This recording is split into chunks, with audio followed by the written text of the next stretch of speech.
tadi aku juga nonton ini sempat viral videonya Kak Abizar yang niruin album Gojek. Kan itu juga nggak cuma sekali ya, udah beberapa kali juga. Itu memang sering kayak gitu apa gimana sih mungkin Umi? Iya, emang dia sering begitu. Kadang suka ngagetin gitu lah, tiba-tiba gitu. Kan tiba-tiba kita lagi mau nunggu terawih, kan kita terawih itu suka di rumah sendiri. Karena kan saya pakai cadar, jadi kalau terawih di masjid agak susah kan saya harus buka. Jadi terawihnya pasti di rumah. Dan itu akhirnya kan sebulan tuh di Semarang. Jadi dia ada kesempatan 2 hari di Ramadan pertama dia pulang, maka pas itu kemarin dia ngisengin banget turun dari atas, kamar atas, di kamarnya dia turun terus udah begitu. Emang sering banget berarti ya, sering ngelakuin kayak gitu. Tapi Umi suka itu nggak sih kayak ada rasa kesedihan, kayak maksudnya kan mirip banget sama Alma. Jadi kan dia sering niruin, dari Umi sendiri suka ada rasa sedih atau nangis nggak sih pas itu spontan kayak gitu? Sebenarnya lebih ingatnya tuh lebih ke ini, ya Allah seru kali ya kalau misalkan beliau masih ada, apalagi hobinya sama anaknya. Terus ngebayangin gitu, seru kayaknya bapak anak naik motor bareng-bareng gitu. Tapi kalau dari Abizar sendiri nih, kalau sedang niruin gaya almarhum itu, suka ngerasa nangis, suka ada nangis atau mungkin kayak lebih gimana gitu nih ada? Siapanya? Dari Abizarnya. Abizar. Kalau ada nangis nggak kalau pas niruin almarhum gitu? Kalau aku nggak tahu dia ya mungkin kalau pas di kamar mungkin dia namanya anak ya pasti kalau rindu gitu. Umi ini kan bulan puasa sudah seminggu ya, tapi aku lihat kayak Umi kerjaan juga tetap dilakuin gitu. Emang Umi nggak ada nge-filter job pas Ramadan atau gimana ini? Karena di rumah kan nggak ada siapa-siapa, cuma sama anak yang nomor 3 gitu. Jadi anak nomor 3 juga sekolah kan, pulangnya sore. Jadi yaudah deh bikin kegiatan aja, banyak nerima jadwal. Sekarang tuh nasi Umi kayak ngerasa lelah karena kerja, pasti kan kalau Ramadan pasti kan padat nih kerjaan gitu. Kalau itu nanti kayak lelah, pengen istirahat aja gitu. Enggak sih, justru kalau di rumah tuh kalau itu suka yang bingung gitu kan. Makanya kalau di rumah lagi gak ada kerjaan ya ngatur-ngatur tempat, geser-geserin barang-barang gitu. Tapi memang Umi tipe yang workaholic gitu? Iya. Oh iya? Saya tuh kalau di rumah malah keseringan gitu, maksudnya tuh nggak ada, karena biasa ketemu orang, biasa dakwah gitu kali ya. Jadi kalau di rumah tuh kayak kayak otak tuh beku gitu. Kan biasa harus ngomong, harus mikir gitu ya. Jadi kalau di rumah malah stres gitu ya, jadi nggak pernah ada kegiatan gitu? Bukan stres, maksudnya lebih lebih memang kepengen biasa interaksi sama orang gitu. Jadi jatuhnya workaholic. Dari kapan sih Umi udah start homestay workaholic banget gitu? Udah ngangkat diri sebagai workaholic? Dulu kan memang saya seperti itu ya. Dulu dari SMA tuh memang saya. Dari SMA udah? Saya banyak kegiatan dulu dari SMA kan. Maksudnya kan memang saya dulu SMA itu sudah cari nafkah sendiri. Ibu kan sudah meninggal, bapak juga cuma PNS gitu kan. Jadi udah nyanyi dari SMA, udah nyanyi, udah jualan, udah bantuin jual jamu gitu kan ke orang tua. Jadi emang udah sering keliling gitu. Kadang diajak sama bapak naik bapak saya sama almarhum Arafik itu dua-duanya kayak punya band gambus gitu, gambus.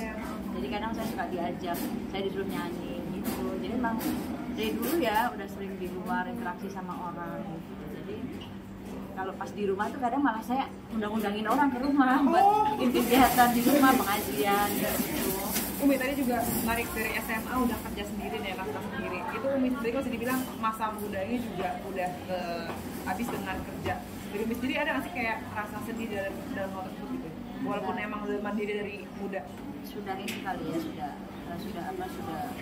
jadi SMP sebenarnya. Oh dari SMP? SMP itu sudah, sewaktu masih ada ibu saya tuh, beliau kan memang jualan kerupuk ya, bawang terkenal lah gitu. Jadi selagi saya SD tuh sekolah sambil bawa kerupuk gitu. Jadi emang udah terdidik dari kecil ya. Jadi akhirnya begitu meninggal, dan saya bukan keluarga orang kaya, jadi buat biaya sekolah sendiri aja kadang pakai kita jadi sendiri gitu. Jadi memang udah dari muda memang sudah dari ini sendiri gitu. Ingat gak Umi, dulu penghasilan pertama waktu jualan makanan tuh berapa Umi? Dan dipakai apa uangnya langsung sama Umi? Waktu jualan dulu ya. dulu pernah jualan nitipin kerupuk gitu kan ke warung-warung, jualan ibu kerupuk gitu. Terus uangnya dibeliin apa ya, sampai yang cincinnya ibu saya juga saya ambil gara-gara waktu itu apa, saya pengen ikut perlombaan yang daftarnya harus bayar gitu. Karena dari SMP kan saya udah ikut kejuaraan ya, modeling, maksudnya lomba busana muslim, lomba ini, dan selalu juara 1 gitu. Nah untuk beli modal itu tuh nggak ada, kadang uang kerupuk kalau ditanya mana uang kerupuknya sama orangnya belum dikasih, karena kerupuknya masih banyak di warung pendaftaran lomba. Iya. Jadi itu sih, jadi kalau anak-anak saya nakal juga saya ya wajar, biasa dia orang nakal. Jadi prosesnya, jadi ngalamin, maksudnya nggak terlalu khawatir kok anak-anak seperti itu, karena kan kita pernah di titik itu. Ketika Abizar akhirnya terjun di dunia entertain pun juga, ya dulu saya seperti ini gitu, kayak melihat diri sendiri gitu.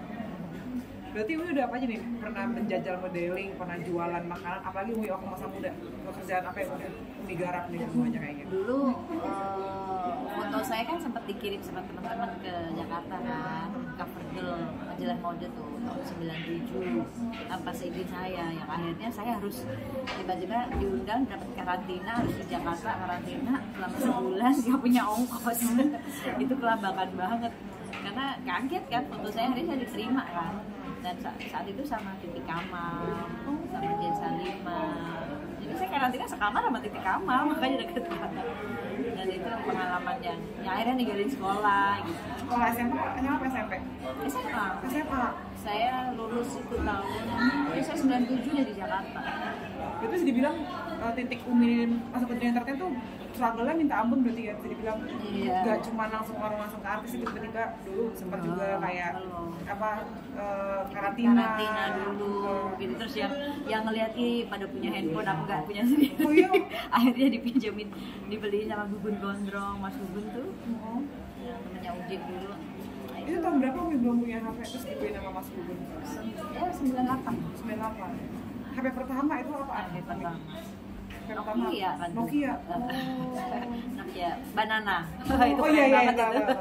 Terus gimana melihat struggle di effortnya dulu yang murah-murah itu sekarang, maksudnya semua orang sudah mengenal nama Umi gitu kan, semua orang malah mengenal Umi itu sebagai sosok yang sangat hebat. Jadi sih malah lihat titik sekarang ini sampai di titik sekarang tuh yang lebih pada diri sendiri tuh mikir, ya Allah, aku nggak nyangka ya sampai di titik ini, sampai maksudnya bisa berdakwah walaupun bukan cita-cita banget gitu. Maksudnya nggak akan menyangka dengan kebodohan saya, akhirnya orang percaya sampai saya sudah keliling provinsi untuk dakwah gitu. Saya ya nggak akan pernah menyangka dari kehidupan yang jatuh bangun luar biasa dari mulai SMP, SMA dengan jatuh bangunnya, terus pernah nyanyi gitu ya, nyanyi di sebuah kafe itu dianterin bapak saya nungguin di luar sampai selesai gitu, dapat duit waktu cuma 35.000 itu kan gede ya. Tahun berapa Umi? 95 gaji besar lah 95 tahun segitu 95 menurut saya besar ya gitu, 35.000 gitu nyanyi gitu. Terus pulang kecelakaan sama bapak saya. Jadi itu akhirnya dari situ ya terus ini sendiri akhirnya. Berarti kalau dilihatin Umi udah pernah jualan, udah pernah modeling, udah pernah acting, udah pernah nyanyi, semuanya udah ya Umi dijajal. Tapi sekarang titik lebih nyaman Umi sekarang ya berarti? Iya lah pasti. Berdakwah dan sebagainya. Kan udah tua ya, iya. 47 tahun, jadi lebih kepada mikirnya kan kehilangan itu menjadi sebuah pelajaran. Kayak kehilangan almarhum. Jadi mikirnya, ternyata mati nggak harus tua dulu ya. Almarhum masih muda, 40 tahun. Oh ternyata mati nggak harus nunggu sakit dulu ya. Almarhum sehat. Jadi rasa ketakutan itu, ya Allah nanti saya ini umur berapa ya? Terus saya siap nggak? Terus saya udah bikin anak-anak tuh apa? Ya? Jadi ya akhirnya menjadi berubah lah, upgrade diri gitu. Yang dulu kan udah pernah dicobain semuanya dari sampai bandelnya bareng udah pernah gitu. Tapi Umi sama perjalanan ini sering gitu nggak sih Umi maksudnya dari SMP hingga sekarang udah kerja? Pegel mas, kursi mas. Pernah itu nggak sih Umi pernah nangis mungkin dalam menjalani kehidupan tersebut gitu? Nangis bener-bener kayak down banget gitu? Pernah lah gitu, udah ya sering lah, saya sering nangis ya. Apalagi lebih ke ketika kehilangan rumah beserta isi-isinya itu hilang semuanya. Di situ dari nol lagi itu, benar-benar kayak dibalikin gitu kondisinya sama Allah saat itu. Jadi di situ ngerasa ya kayak balik lagi ke dulu, ya Allah saya ngerintis lagi dari nol.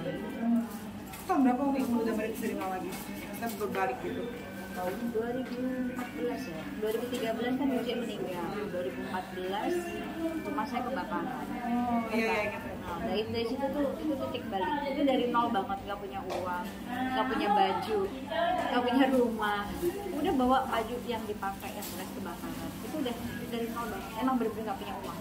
Jadi yang ngerasa yang di surat Al-Baqarah 155 itu bener banget. Lalu kok ini aku banget yang ngerasain gitu. Kan di situ bunyinya walana duanakum bisyai'in minal khaufi wal ju'i wa nafsin minal amwali wal anfusi was samarati wa basyiril sabirin. Dan pasti aku mengujimu dengan sedikit ketakutan, kelaparan, kehilangan harta benda, jiwa, kata Allah, semuanya gitu. Tapi di sepanjang ayat terakhirnya Allah katakan di situ wa basyiril sabirin, dan sampaikan kabar gembira kepada orang-orang yang sabar. Oh, berarti akan ada kabar gembira nih kalau saya tarik garis merah ini dengan segala ujiannya Allah, nggak mungkin Allah nyusahin kita terus. Akan ada kabar gembira di situ kan, kata Allah sampaikan kabar gembira kepada orang-orang yang sabar. Tinggal masalahnya saya sabar apa enggak, saya sama anak-anak sabar atau enggak dengan menjalani hal ini. Jadi dari nol banget. Oke, ngomongin pekerjaan gitu juga. Aku sempat baca di artikel tahun 2017, pokoknya pas memutuskan untuk memakai nikah itu katanya job sempat berkurang ya, benar nggak? Di TV terutama itu ditinggalin pekerjaan, TV nggak mau pakai semuanya. Waktu itu kan masuk Ramadan, saya udah nggak ada tanda kota. Ada salah satu stasiun TV yang saya harus full Ramadan, kultum di situ. Tapi begitu saya pakai cadar udah diganti, nikahnya dilepas. Terus jadwal-jadwal di masjid pun sama, di cancel semuanya karena mungkin masih menganggap cadar itu ekstrim, aliran apa ya Umi ini ya gitu. Padahal itu sebuah perjalanan religi saya gitu ya. Tapi di situ akhirnya seperti sebulan saya di rumah terima job, tapi lebih banyak yang ngobrol sama Allah akhirnya. Oh kayak gini ya kan, Allah lagi lihat nih kamu hijrahnya karena siapa, kan barang siapa yang hijrahnya karena Allah dan Rasulnya, Allah akan berikan ya, mudahkan urusannya, tempat yang lapang, rezeki yang luas. Tapi kalau hijrahnya karena manusia, hijrahnya karena dunia gitu, karena sesuatu yang mau dikejar ya nggak akan dapat apa-apa. Maka di situ ujiannya, kamu sanggup nggak diuji gitu. Jadi sebulan tuh ya benar-benar ya Allah, ini udah nggak punya duit gitu. Harus bayar anak-anak sekolah, gimana tuh udah ngerengek aja ke Allah gitu. Nggak mungkin lah ya Allah, aku udah hijrah nih, masa nggak dikasih hadiah sih gitu. Allah yang nantanginnya gitu, bisa udah hijrah karena engkau loh ya Allah, bukan karena kerjaan, bukan karena dunia, bukan karena apa yang dilihat orang enggak gitu. Maksudnya kalau hijrah karena manusia ngapain saya tinggal kerjaan kan gitu, masa nggak dikasih hadiah sih Allah gitu. Sampai akhirnya datang seorang dokter gitu kan yang ngasih job ke saya. Beliau punya pabrik skincare, terus beliau kepengen, ini saya pengen bikin skincare tapi yang PA-nya Umi dan pakai namanya Umi aja skincarenya, jadi Umi bikin series gitu skincare. Kaget saya dengan di kontrak setahun sekian, itu saya yang hopeless gitu ya, speechless banget lah. Dok ini kan salah, saya bilang gitu. Saya ini pakai cadar, dokter ngontrak saya jadi brand ambassador kosmetik, apa yang mau saya jual? Dari wajah saya nggak kelihatan, nanti kalau nggak laku gimana? Saya nggak mau kalau mau muamalah sama orang itu terzolimi gara-gara saya nggak mau. Oh enggak, yang kasih rezeki saya bukan Umi Titik, tapi Allah. Mau Umi pakai cadar, mau nggak pakai cadar, yang kasih rezeki bukan Umi Titik, Allah.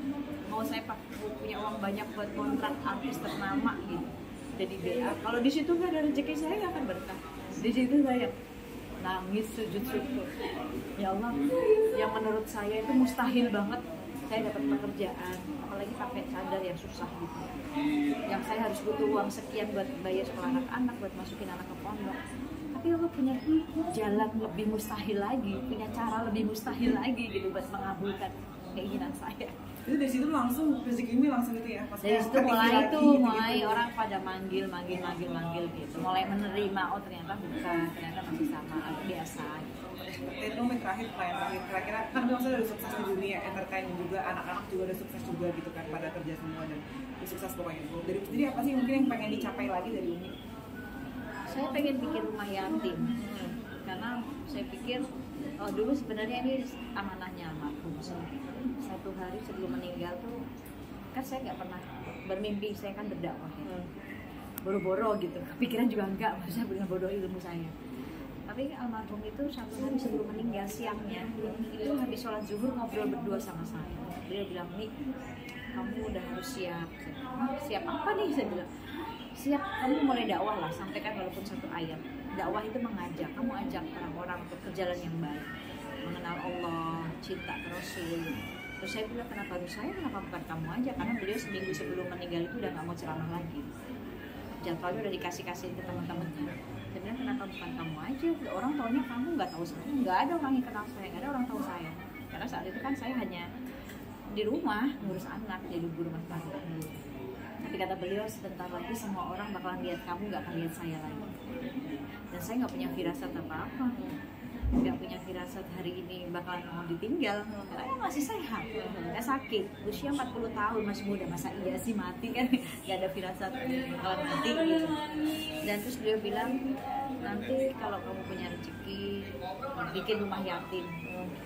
Karena kalau seorang istri yang ditinggal suami, punya anak banyak, dia nggak punya rumah, dia numpang sama saudara bakalan berantem. Nanti akhirnya mereka keluar, tinggal di mana nggak tahu.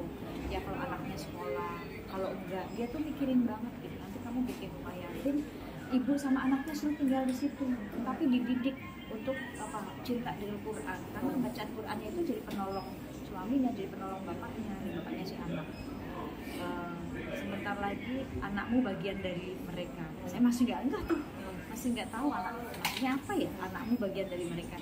Ternyata malamnya begitu meninggal, saya bilang, oh ya ini maksudnya anak saya yatim gitu, bagian dari mereka. Oh ya, anak saya yatim. Jadi saya kepengen, dan setelah itu selesai masa idah, orang pertama manggil saya di luar kota buat saya ngisi dakwah dengan ribuan orang. Baik, ini kali ya maksudnya beliau. Sebentar lagi semua orang ribuan orang bakal lihat kamu, bahkan ujian kamu dahsyat.